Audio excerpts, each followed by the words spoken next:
Sa Phantom Troop, iisa lang ang trono at matagal nang hawak ito ni Krollo Lucifer, ang utak at simbolo ng buong organisasyon.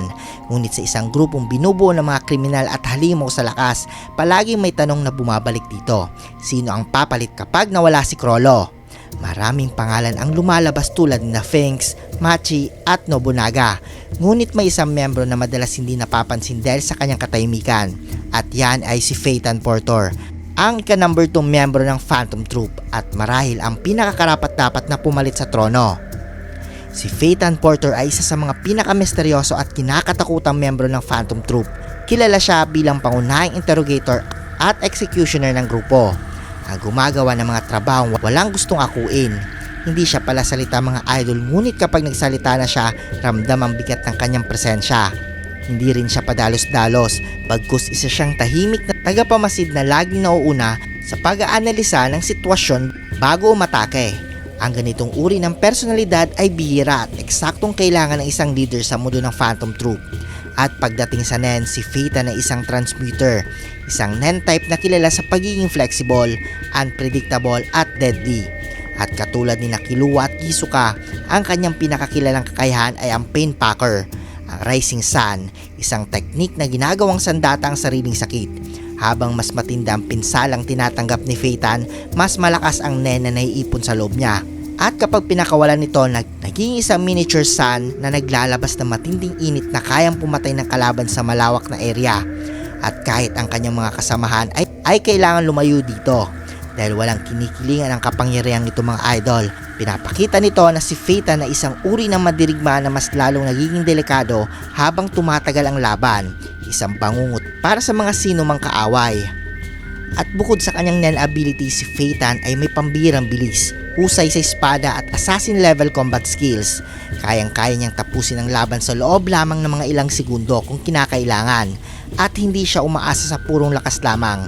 Gumagamit siya ng timing, precision at psychological pressure upang wasakin ang kalaban. At sa Chimera Ant Art, malinaw na ipinapakita ni Phaeton ang kakayahan niyang mag-adapt sa malalakas na kalaban at kontrolin ang sitwasyon kahit siya ay sugatan na. Isang katangian ng tunay na leader sa larangan ng digmaan. Kung pag-uusapan ng pagiging leader, malinaw na may natural na otoridad si Phaeton. Kahit hindi siya ang pinakamaingay sa grupo, halos walang member ng Phantom Troop ang kumokontra sa kanyang mga desisyon.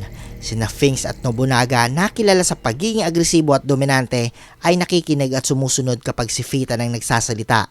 Ibig sabihin nito mga idol, may respeto sa kanyang grupo, hindi dahil sa takot lamang, kundi dahil sa tiwala sa kanyang kakayahan at pagiging patas. Kung ikukumpara kay Finks na madalas ituring na posibleng kapalit ni Krollo, makikita ang malinaw na kaibahan.